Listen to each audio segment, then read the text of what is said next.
구약 엘리 그러니까 구약 사사 시대가 끝나고 엘리 제사장 시대였습니다. 이스라엘이 블레셋과 더불어 전쟁을 하게 됐어요. 그런데 자꾸만 이스라엘이 밀리게 돼요. 그래서 이제 이스라엘 할 수 없이 하나님의 언약궤를 전쟁터로 가지고 나가게 됩니다. 그러나 하나님께서 함께 하시지 않으니까 그 언약궤마저 블레셋에 빼앗기게 됩니다.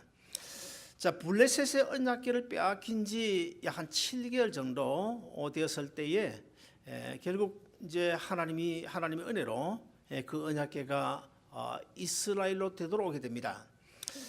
자, 여러분, 그 언약궤 안에 무엇이 들어 있습니까? 세 가지 아주 중요한 내용이 들어 있는데, 첫째는 모세가 시내산에서 받은 10계명이 새긴 두 돌판이 그 언약궤 안에 들어 있어요.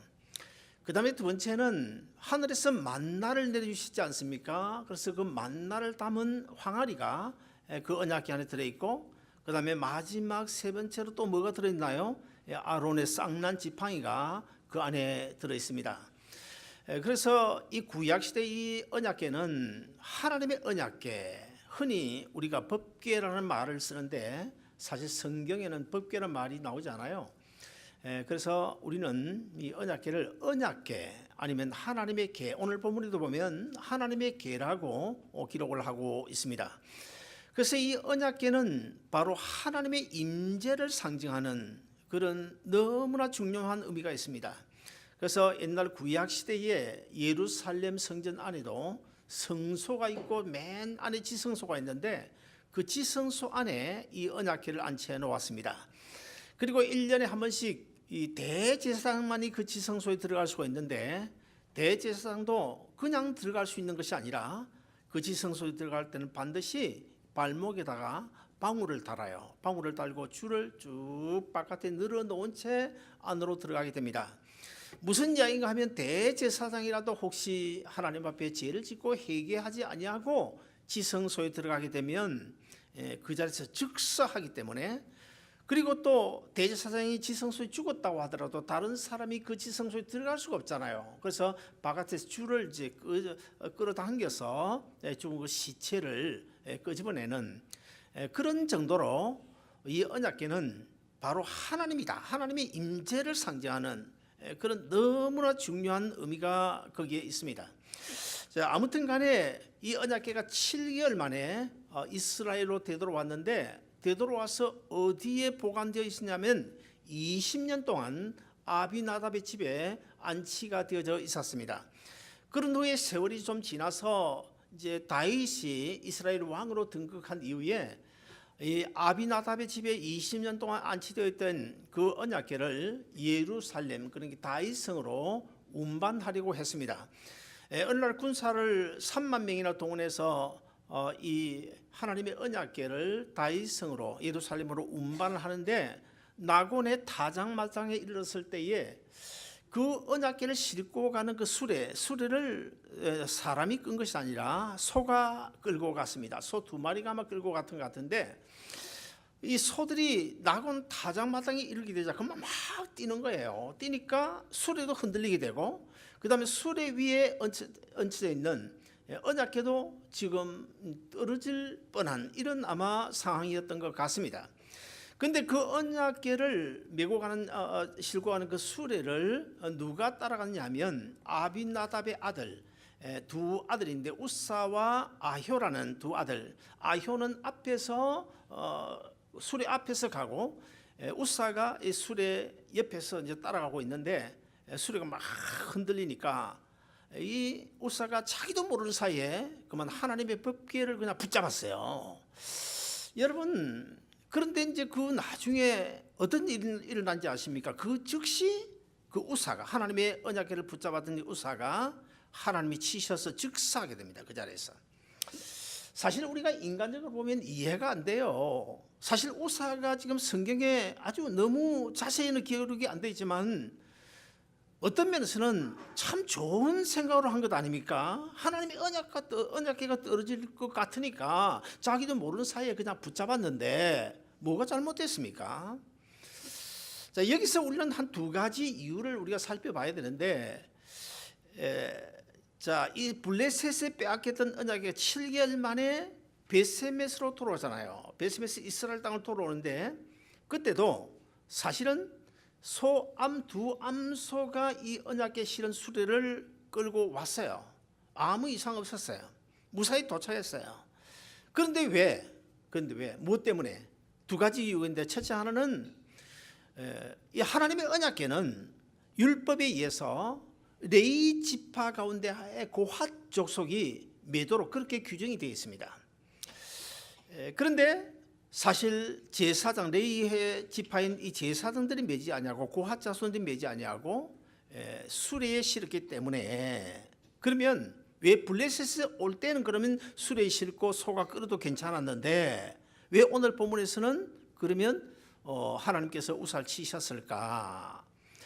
블레셋에서 이스라엘로 올 때는 블레셋에는 대제사장이 없잖아요. 이방인들 아닙니까? 그러므로 이방 땅에서 하나님의 언약궤가 무사히 와야 했습니다.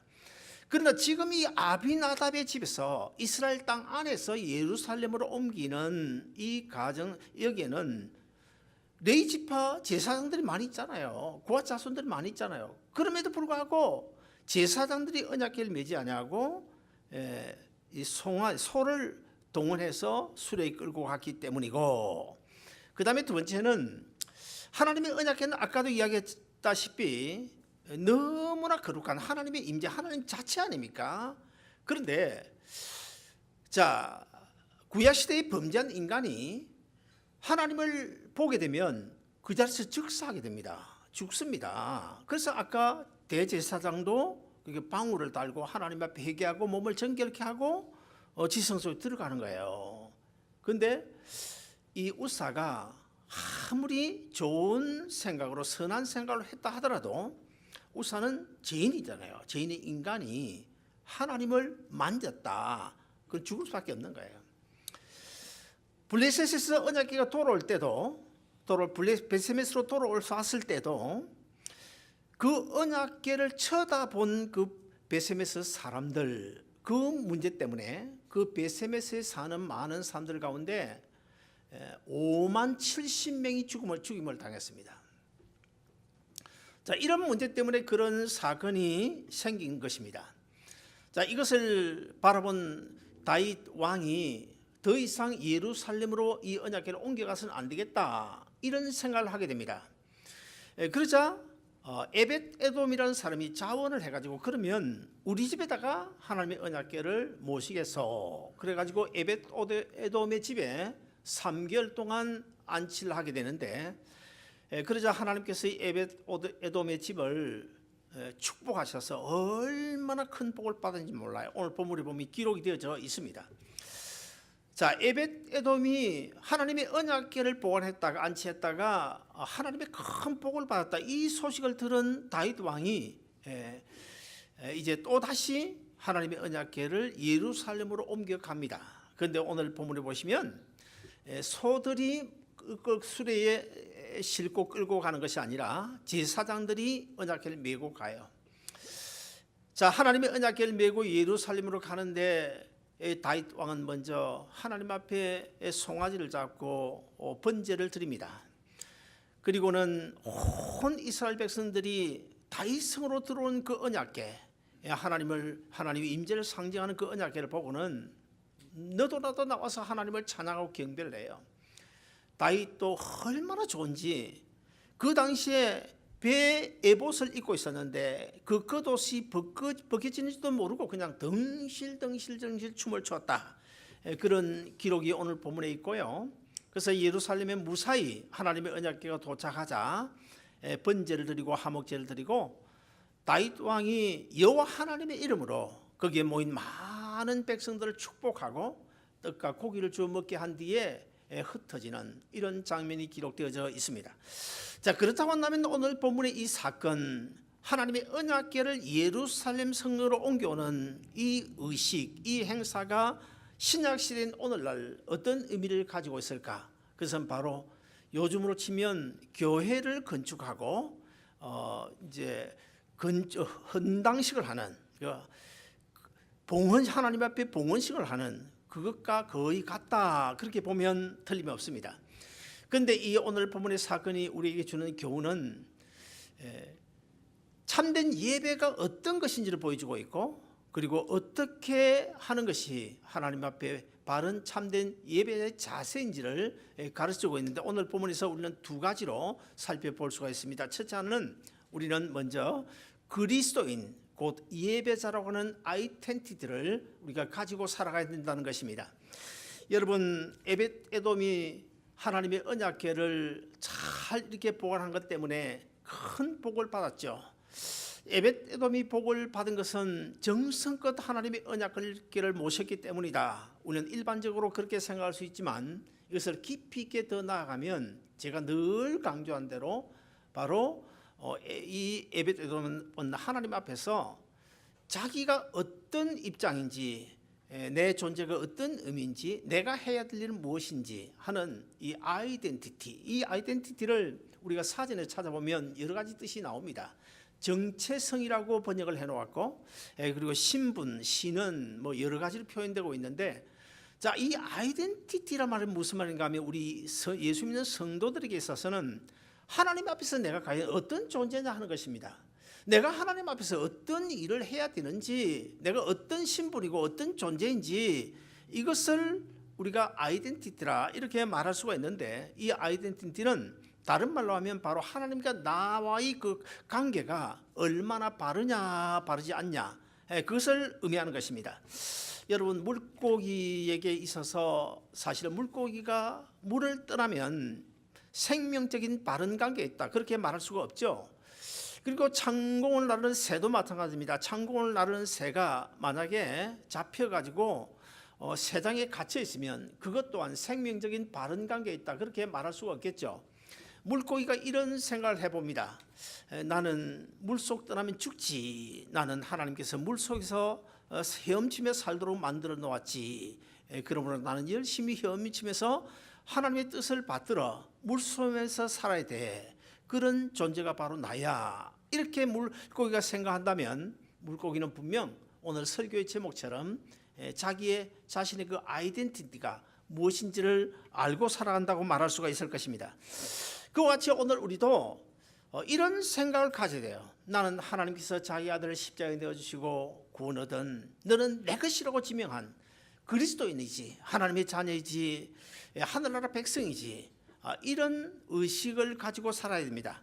그리고는 하나님께서 나로 하여금 예배자로 인정해 주셨지. 그러므로 나는 언제나 평생 하나님 앞에 예배드리며 살아야 되는 예배자이다라고 하는 사실을 우리가 분명히 알 때, 그것이 바로 우리가 그리스도인으로서 아이덴티티를 알고 살아가는 것입니다. 그러므로 우리가 기도할 때나 찬양할 때 그저 좋아서 찬양하고 그저 하고 싶어서 기도하는 사람이 있잖아요. 필요해서 기도하는 사람이 있잖아요. 그러나 우리는 그렇게 그저 좋아서 찬양하고 그저 좋아서 기도하는 것이 아니라, 아이덴티티, 나의 신분은 하나님의 자녀요, 천국 백성이요, 그리스도인이기 때문에, 그리고 하나님께서 나로 하여금 예배자로 삼아주셨다고 하는, 나는 예배하는 존재라고 하는, 예배해야 되는 존재라고 하는 이 아이덴티티를 가지고 우리가 찬양하고, 가지고 우리가 기도하고, 가지고 예배해야 성공적인 예배가 될 수 있는 줄로 믿습니다. 여러분, 아이덴티티, 즉 정체성이 분명하다는 것은 아까도 이야기했지만 하나님과 관계가 바르다는 것이고, 하나님과의 나와의 관계가 바르면 하나님과 나 사이 어떤 불순물이 끼이지 않은 통로가 확 뚫려져 있는, 그렇다면 반드시 하나님의 은혜와 복을 받게 되는 것입니다. 그렇다면 오늘 본문의 주인공인 이 다윗에게 있어서 다윗의 아이덴티티는 무엇일까요? 그것은 선택받은 민족인 이스라엘의 왕이라고 하는 그런 아이덴티티가 다윗에게 있습니다.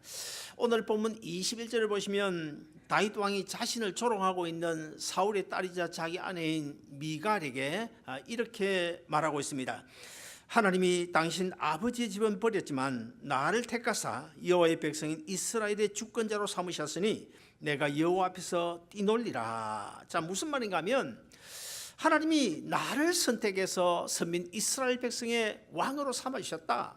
그러므로 나는 그분 하나님을 잘 모실 의무가 있고, 그래서 오늘 이 하나님의 임재를 상징하는 이 언약궤를 예루살렘 성으로 운반해서 모시고 와서 내가 그분 하나님께 예배하고 하나님 앞에서 나는 그리스도인이라고 하는 하늘나라 백성이라고 하는 선민 이스라엘의 왕이라고 하는 그런 신분을 가지고 잘 하나님을 섬기고 살아가야 돼. 그러므로 그 어떤 누가 나를 조롱한다고 해도 나는 상관하지 않는다고 그렇게 대답하고 있습니다. 다윗은 백성들이 보는 앞에서 겉옷이 벗겨진 줄 모르고 춤을 덩실덩실 추고 있었죠. 저는 이 본문을 읽고 묵상하는 가운데 다윗이 어떤 춤을 추었을까? 아마도 제 생각에는 어떤 대단한 춤이 아니고 그저 추는 막춤이 아니었겠나? 저는 그렇게 생각합니다. 다윗이 무슨 춤을 배웠겠어요? 자, 아무튼 간에 너무 좋아. 너무 좋아. 하나님이 너무 좋아. 하나님을 이 예루살렘 성에 모시니까 얼마나 좋은지 몰라. 그래서 겉옷이 벗었음에도 불구하고 상관없어요. 상관없어요. 누가 조롱해도 상관없어요. 누가 손가락질 해도 상관없어요. 그저 지금 좋아서 덩실덩실 춤을 추고 있습니다. 사랑하는 여러분, 다윗이 막춤이든 아니면 어떤 배운 규모 있는 춤이든 간에 나는 이스라엘 왕으로서 채통 그런 거 필요 없어. 하나님이 영광 받으신다면 난 얼마든지 누가 손가락도 해도 상관없고 누가 나를 비방하고 조롱해도 상관없어. 자, 왜 그럴 수 있었을까요? 그것은 다윗은 이스라엘 왕이라는 채통보다도 뭡니까? 나는 하나님 앞에서 예배자라고 하는 아이덴티티가 분명했기 때문입니다. 여러분, 이 채통, 체민이라고 하면 저도 옛날에는 2등 가름에 서러워하는 사람이었습니다. 그래서 누군가 사람을 만나도 어떻게든지 내가 좀 얕잡아 보이지 않게 하기 위해서 상당히 내 자신을 좀 엄하게 이런 것들이 몸에 배어 있었습니다. 지금도 사실 우리 노예나 다른 목사님들 어디 가도 저보고 좀 얕보는 사람 없어요. 우리 예수 믿는 성도들은요, 불신자들 앞에 가가지고 아니 저 별것도 아니네, 예수 믿는 사람이 저래, 이런 소리 들으면 안 된다는 거야. 우리는 거룩한 위엄을 가지고 있어야 됩니다. 불신자들 앞에 갔을 때 그들이 벌벌 떨어 떨 수 있을 때 거룩한 위엄, 딱 얼굴만 쳐다봐도 저분 보통 아니네, 저분 아름다운 동성교 장로님이지, 권사님이지, 함부로 할 상대가 아니야. 이런 정도 어떤 거룩한 위엄을 가지고 있어야 됩니다. 채통도 인간적인 채통이 아니고 인간적인 체면이 아니라 거룩한 채통, 거룩한 체면을 가지고 있어야 되는 거예요. 그래서 저는 누구를 만나도 흩은 소리 못하도록 굉장히 저 자신을 조심하고 신경 쓰며 살아왔습니다. 요즘 우리 교회 금요예배 찬양이 참 은혜롭습니다. 금요예배 안 오신 분들은 잘 모르겠지만 참 은혜로워요. 그런데 아직도 손뼉을 치지 않는 분들이 제가 대략 알기로는 한 몇 분 계신 것 같은데요. 여러분, 사실 손뼉을 치고 안 치고 그건 중요한 거 아닙니다. 뭐가 중요합니까? 내 영혼 깊숙한 곳에서 우러나오는 정말 하나님을 사랑하고 하나님께 찬양하고 싶은 그런 내 영혼 깊숙한 곳에서 우러나오는 찬양인가 아닌가, 사실 그게 중요하죠. 그러나 만약의 경우에 우리가 채통을 생각하고 체면을 생각하고 손뼉을 치지 않는다고 한다면, 그리고 또 손뼉 치는 것이 잘못됐다 그렇게 생각한다면 우리는 지금이라도 고치는 것이 성경적이라는 사실을 분명히 알아야 된다. 왜 그렇습니까? 시편에 보시면 손바닥을 펴서 두드리며 하나님을 찬양하라고 그랬어요. 뭐가 잘못됐습니까? 저는 옛날에 제가 어떤 사람인지 잘 모르실 분들이 많을 텐데, 저는 젊었을 때 반짝반짝 빛나는 율법의 옷을 입고 설치면서 살던 사람입니다. 우리 교회 개척할 당시만 해도 주위에 많은 사람들이 저보고, 제가 고신 출신이니까 일반 보통 고신이 아니고 왕고신이라고 그랬어요. 저보고 저분은 왕고신이라고. 그만큼 제가 그렇게 엄하게 살았습니다.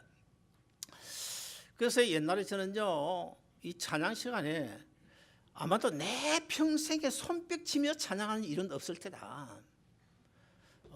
저도 그렇게 생각했고 내 주위에 있는 사람들도 아마 그렇게 생각했을 거예요. 저분은 아마 죽을 때까지 손뼉 치며 찬양 안 할 거야.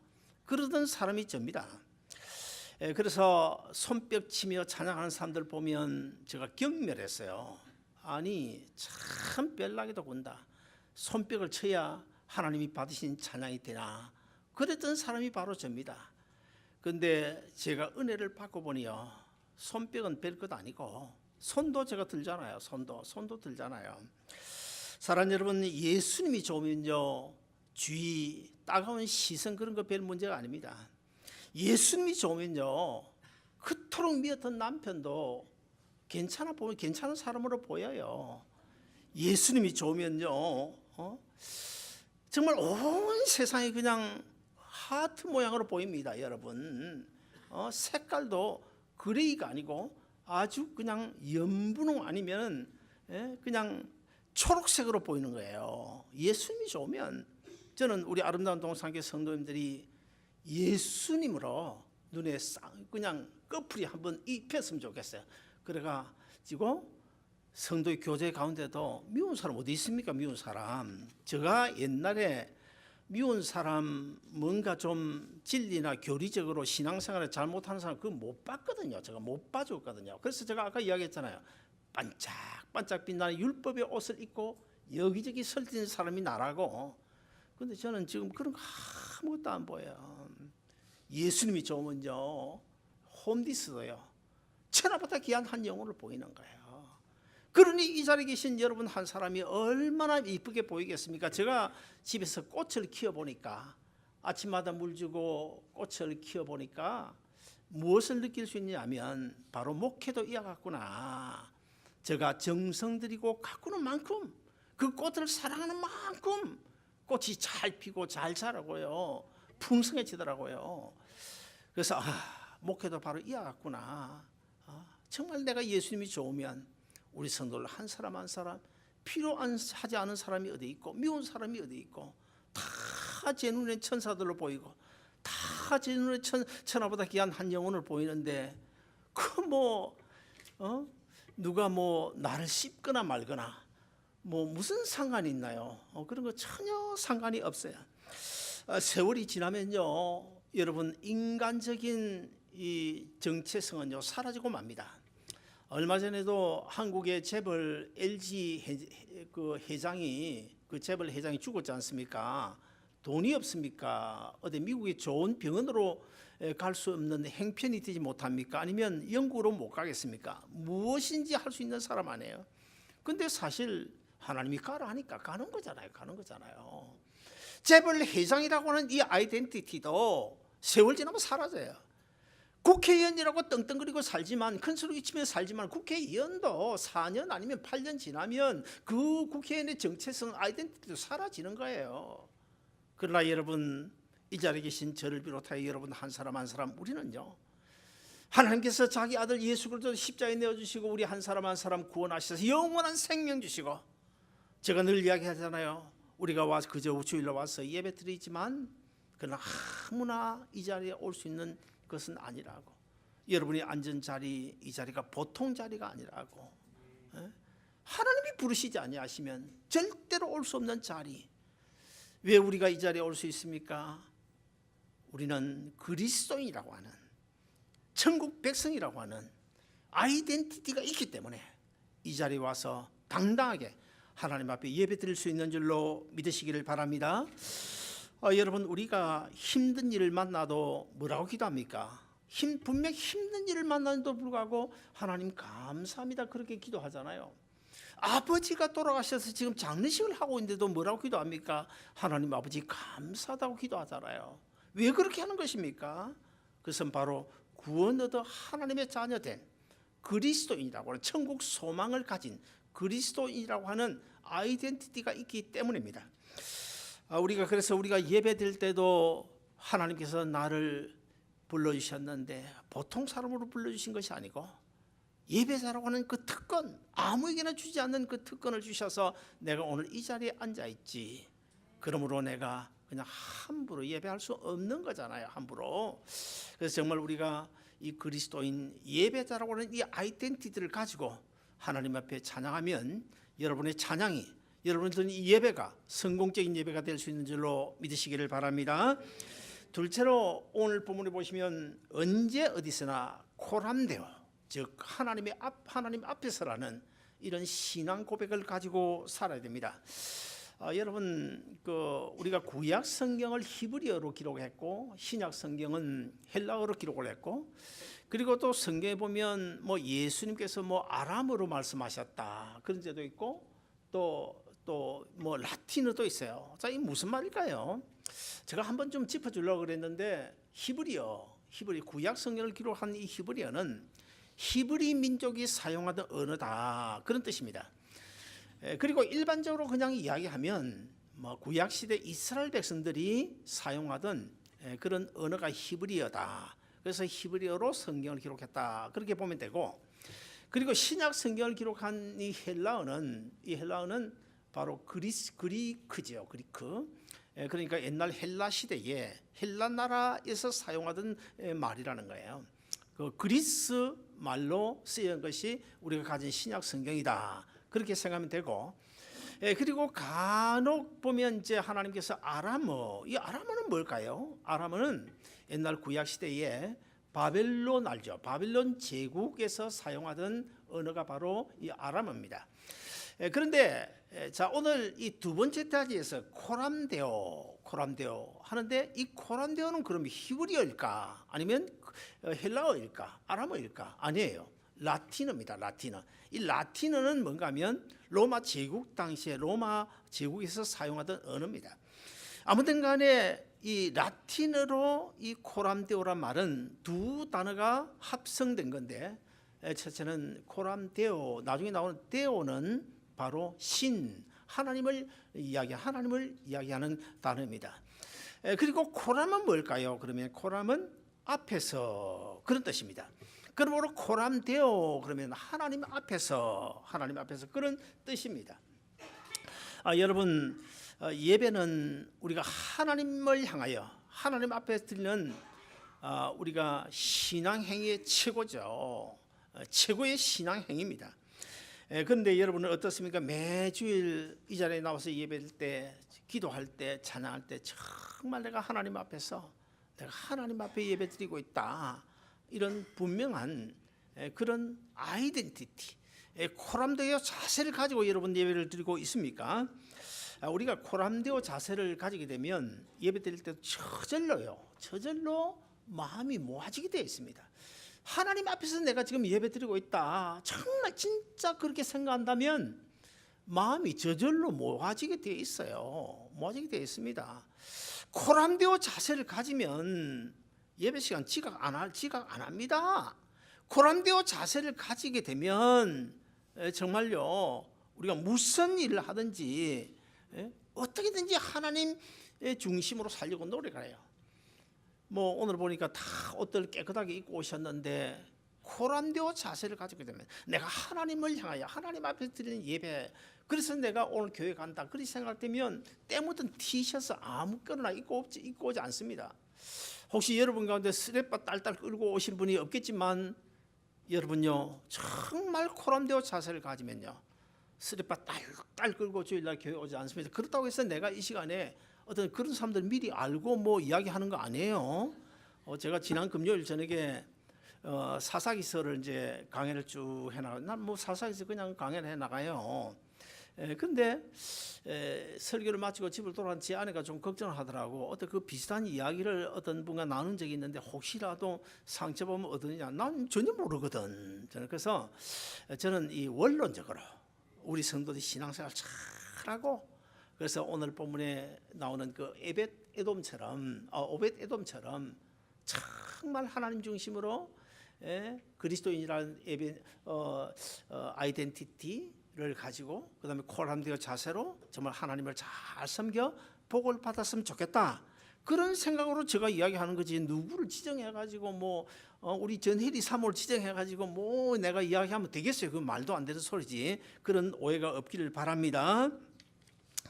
왕궁 창문을 통해서 그 모든 광경을 내려다보고 있던 사울의 딸이자 다윗의 아내인 그 미갈이 다윗이 지금 겉옷이 벗겨지는도 불구하고 막 덩실덩실 춤을 추고 있으니까 나중에 조롱을 하죠. 비난을 하죠. 질책을 하죠.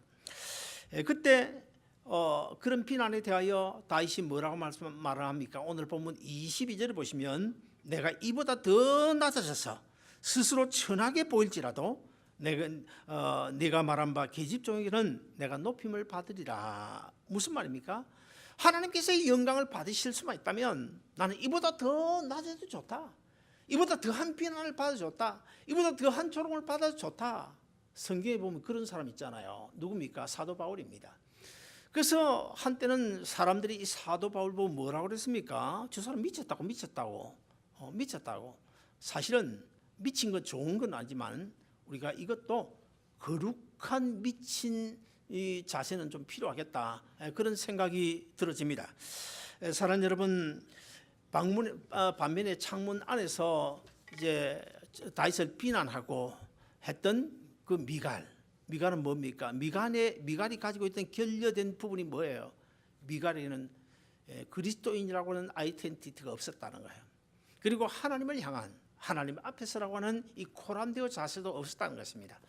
아무쪼록 오늘 본문에서 이 다윗이 사실은 그리스도인이라는 아이덴티티 그리고 예배자라는 아이덴티티를 가지고 하나님 앞에서 언제나 하나님 앞에서 오죽하면 하나님께서 다윗을 가리켜서 뭐라고 그랬습니까? 내 마음에 합한 자라고 그랬잖아요. 그리고 지금 이스라엘 국기를 여러분 보시면 거기에 별 하나가 구석에 딱 새겨져 있는데 그 이스라엘 국기에 새겨져 있는 그 별이 누구를 상징하는 것입니까? 바로 다윗 왕을 상징하는 거예요. 수천 년이 지난 오늘까지 이렇게 설교 시간마다 다윗이 등장하잖아요. 성경에도 다윗에 관한 기록이 얼마나 나옵니까? 지금도 이스라엘 백성들에게 있어서 이 다윗하면 인류 역사에 가장 위대한 사람 첫째는 아브라함이고 둘째는 모세고 세 번째는 다윗이다. 세 손가락 안에 들 정도로 그런 칭송을 받고 있는데 왜요? 예배자라고 하는 그리스도인이라고 하는 구원받은 성도라고 하는 천국 백성이라고 하는 아이덴티티가 분명했기 때문이고 그리고 언제 어디서나 코람데오 나는 하나님 앞에서 살아간다. 이 코람데오를 지금 우리식으로 이야기하면 한문으로 이야기하면 저는 신전의식이라고 말하고 싶어요. 그래서 제가 언젠가 신전의식이라는 칼럼을 쓴 적이 있는데 그 무슨 뜻입니까? 하나님이 신자, 앞전자죠. 하나님 앞에서 나는 언제나 노출돼 가지고 벌겁숭이로 살아가고 있다. 하나님이 다 보고 계시고 알고 계시고 듣고 계시는 그런 하나님 앞에 내가 살고 있다. 그러므로 내가 하나님 중심으로 살아야지. 하나님의 뜻을 따라 살아야지. 하나님의 말씀 순종하며 살아야지. 이것이 신전의식, 이것이 바로 코람데오 아닙니까? 그래서 아무쪼록 여러분 모두가 남은 인생길을 걸어가면서 나는 그리스도인, 나는 예배자라고 하는 아이덴티티 분명히 날마다 순간마다 확인하고 그리고 하나님 앞에서라고 하는 이 코람데오 자세를 가지고 하나님 잘 섬겨서 오늘 본문에 나오는 오벳에돔처럼 또 다윗처럼 복을 받아 누리는 여러분 못 되시기를 주의 이름 축원드립니다.